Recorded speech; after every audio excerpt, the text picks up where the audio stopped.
안녕하세요. 배짱이 25입니다. 오늘은 괴물은 태어나는가 만들어지는가에 대해서 얘기해 볼까 해요. 무고한 선량한 사람들이 한꺼번에 살해되는 사건 앞에 우리가 던져야 하는 질문은 도대체 어떤 종류의 괴물이 이런 짓을 할 수 있는가? 어떤 종류의 인간이기에 이러한 범죄를 저지를 수 있는가? 정답은 우리가 매일매일 가정에서 양육하고 있는 인간이라는 것입니다.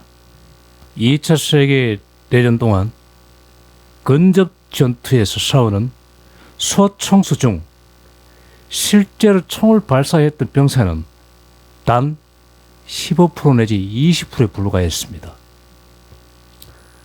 우리의 몸은 동일종은 죽이지 못하게 막는 일종의 안전장치가 내재되어 있었던 것이죠.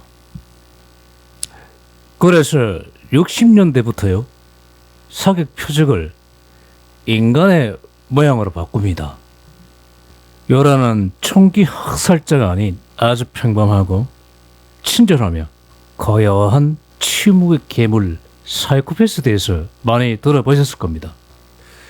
지금으로부터 16년 전에요, 2005년 초판 진단명 사이코패스 저자 로버트 헤어 박사는 25년간 과학적인 연구 바탕에서 사이코패스 특징 파악, 그들을 구별해내는 방법을 제시하면서 그 실체가 드러나지요.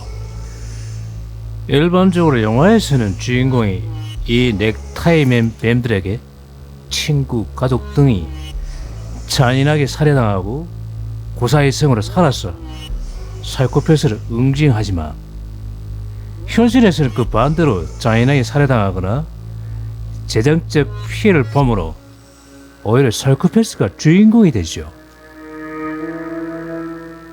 저자인 로버트 헤어 박사는 사이코패스는 전체 인구의 약 한 1%나 4%를 차지한다고 해요. 청소년, 여성, 전문직, 고위직까지 골고루 압력한다고 합니다. 보통 일반적으로 뉴스에는 잔인한 살인만 주목하다 보니까 우리가 관가하고 넘어가는 게 많습니다.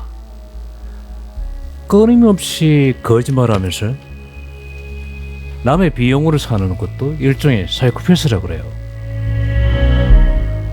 우리의 삶을 부직부직하게 위협하는 것이 대부분 내역한 살인마가 아니라 달변의 사기꾼입니다. 뉴욕시만 10만, 북미 300만이 넘는 사이코패스가 살고 있다고 합니다. 미국의 연쇄살인범 90%가 사이코패스며 폭력범 50%가 사이코패스예요. 사이코패스 출소의 80%가 재범을 해요.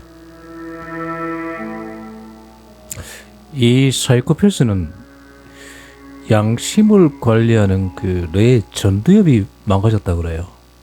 그래서 인간이 아닐 수밖에 없죠. 양심이 조금 더 있는 그 소시오패스는 달라요. 조금만 주의 깊게 살펴보면 사이코패스를 알아볼 수 있다고 말합니다. 매너가 좋고 달변가이긴 하지만 깊이가 없다는 것이죠. 하지만 흰 와이사스의 넥타이 맨 뱀을 알아보기는 결코 쉽지 않죠. 정신병자와 다르게 이들은 사건이 터져야만 알 수 있어요. 그리고 사랑이라는 미명하에 접근하는 사이코패스를 알아보기란 결코 쉬운 일은 아니죠. 긴장되시죠? 여성분들은 잘 들으세요. 사이코패스는 가식적 매력을 내보이는 데는 천부적입니다.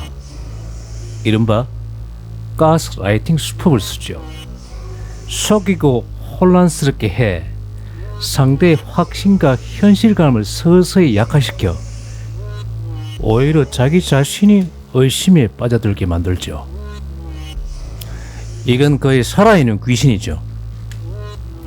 표지판은 제가 다 기시감이 들어서 소름 돋습니다. 이성으로 사귈 때 주의해서 살펴야 할 징후들은요, 이거 나는 똑같아요. 여자도 사이코패스고 남자도 마찬가지입니다. 첫 번째, 병적인 거짓말을 해요. 두 번째, 상대의 자존감을 짓밟습니다. 그리고 더 올가매는 수법을 써요. 실제는 떼쓰기와 강아지 눈빛입니다. 아기처럼 떼쓰고 그래도 안 되면 강아지 눈빛처럼 안쓰러운 마음을 들게 해서 자신의 바람과 순응하게 만들어요. 넷째는요, 사람 있는 곳에 당황하게 만들어요. 그럼 또 사이코패스는 당연하죠. 연애에 천부적인 소질을 갖고 있습니다. 모든 문학계는 한 2% 정도 실제하고 있으니까요. 그러니까 이런 얘기가 있습니다. 파티 참석자가 100명이라면 한두 명 정도 사이코패스가 먹잇감을 찾기 위해서 어슬렁거린다는 거죠. 그러면 이 영상의 주제에 본질을 들어갈게요. 사이코패스는 태어나는가 만들어지는가? 본인이 사이코패스였다는 저자 중에는요, 하나같이 학대받았고 생물학적 부모를 한쪽을 잃은 경우가 많았고요. 수감자 사이코패스 중에는 유아기 때 신체적인 감정적 학대나 성적 학대를 당한 사람이 많았습니다. 청소년 사이코패스 35명 대상 설문조사에서는요, 70%가 어린 시절에 심각한 학대를 받았다고 해요. 또 이 연구 저자는요, 90% 이상이 생애 초기 한 시점에 학대를 당할 수 있고요. 가해자를 감싸는 사이코패스도 있는데 그들까지 합치면 어린 시절 학대당한 비율은 99% 육박한다고 말합니다. 그러면은 태어났는지 만들어졌는지는 여러분이 판단하시기 바랍니다. 2015년도에 초판입니다. 괴물 심려인도 출판돼요. 이 책을 보고 아연 실색하고 말았습니다. 이 책의 저자는요, 성공한 신경과학자이며 의대 교수 제임스 필런입니다. 온화한 가정에서 자랐고요, 세 아이의 아버지며 많은 친구를 둔 사람입니다. 성공한 과학자인데 홍역 전과도 없어요. 알츠하이머병을 매일 촬영하고 연구하는데 잘못 섞여 들여온 내 촬영 사진 한 장이 사이코패스의 뇌였던 겁니다. 놀라지 마세요. 의대 교수며 신경과학자인 제임스 필런이 자신이 사이코패스였던 거죠. 성공한 과학자며 폭력 전과도 없고 자상한 가장이 어떻게 사이코패스였을까? 그의 유전자는 얼마나 많은 영향을 받았을까? 그에게 연쇄살인범도 될 가능성이 있을까? 충격을 받은 제임스는 자신을 연구하기 시작했죠. 사이코패스 연구는 제임스 필런을 통해 새로운 국면을 맞습니다. 제임스 필런 또한 이렇게 얘기합니다. 여성들은 교제 중에 상대방을 주의 깊게 지켜봐야 한다. 그 사람이 기묘한 행동을 놓치지 말라. 사이코패스는 취약한 사람을 찾아내 섹스건 돈이건 권력이건 살해건 자신이 구하는 걸 무엇이든 얻어간다. 제임스 필런은 본인 자처만 해도 반전인데 이분은 또 이런 얘기를 섬뜩하게 하죠. 책에서. 이 저자는 사이코패스와 그 유전자를 사회에서 제거하지 말아야 한다고.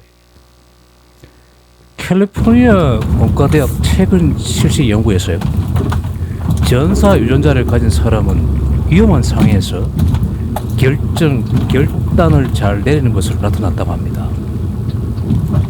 전사유전자는 뭐 전쟁을 잘 치는 전쟁의 귀신 그 말은 아니에요.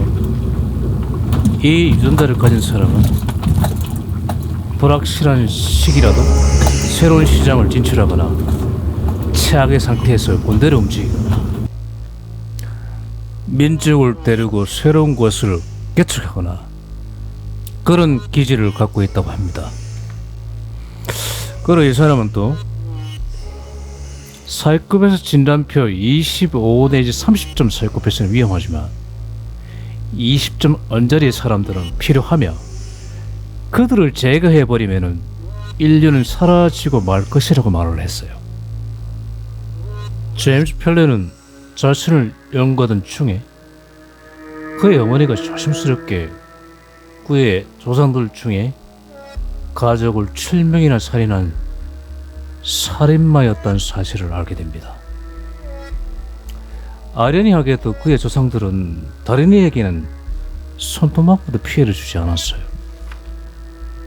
모든 사람이 얘기하는 저자 제임스 펠러는요, 사이코패스 R이구나, 친사회적 사이코패스다. 사이코패스 특징을 많이 갖고 있지만은 폭력 전과가 전혀 없는 사람이다. 그의 저서 데미에서는요, 대담하고 활기차고 인류의 생동감을 불어넣어주는 사람은 나 같은 사람이라고 말을 합니다. 그럼 이 사람은 선천적인 사이코패스였겠죠. 2003년 9월에서요 2004년 7월까지 한국에는 큰 사건이 하나 벌어지죠. 여성을 무려 20명이나 무자백에 살해하는 연쇄살인마 위양죄 사건이죠. 그 사건의 사건 기자 취재 내용에는 그는 사진을 하고서 시신을 훼손할 때 영화의 그 1492년도 아시죠? 모르겠습니다. 콜럼버스 신비록 발견 연도인데 OST를 틀어놓고 작업을 했다 그래요. 그러니까 나름의 의식이 없겠죠. 두렵지 않아라는 질문에 한참 시신을 훼손 중에 아들에게 전화가 왔는데, 아빠 뭐해? 그래, 넌 아빠가 뭐 하는지 다 알아. 그 소리에 가장 두려웠다고 하네요. 사이코패스는 후천적으로 학대받은 게 대부분이고요. 그리고 제임스 펠런처럼 어쩌면은 조상들의 그 폭력과 살인성에 대한 유전성도 조금 없지는 않다고 봅니다. 로버트 헤어의 그 진단병 사이코패스 체크표를 한번 해보시면은 여러분도 자유롭지 못할걸요. 비즈니스에서는 저는 가끔 이런 말을 해요. 이 비즈니스의 성공자는 팔방미인 플러스 20점 언저리 사이코패스다, 이런 말도 가끔 합니다.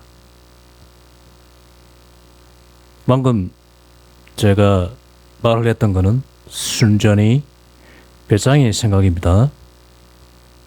이상입니다. 여러분 긴 시간 들어주셔서 감사합니다. 감사합니다.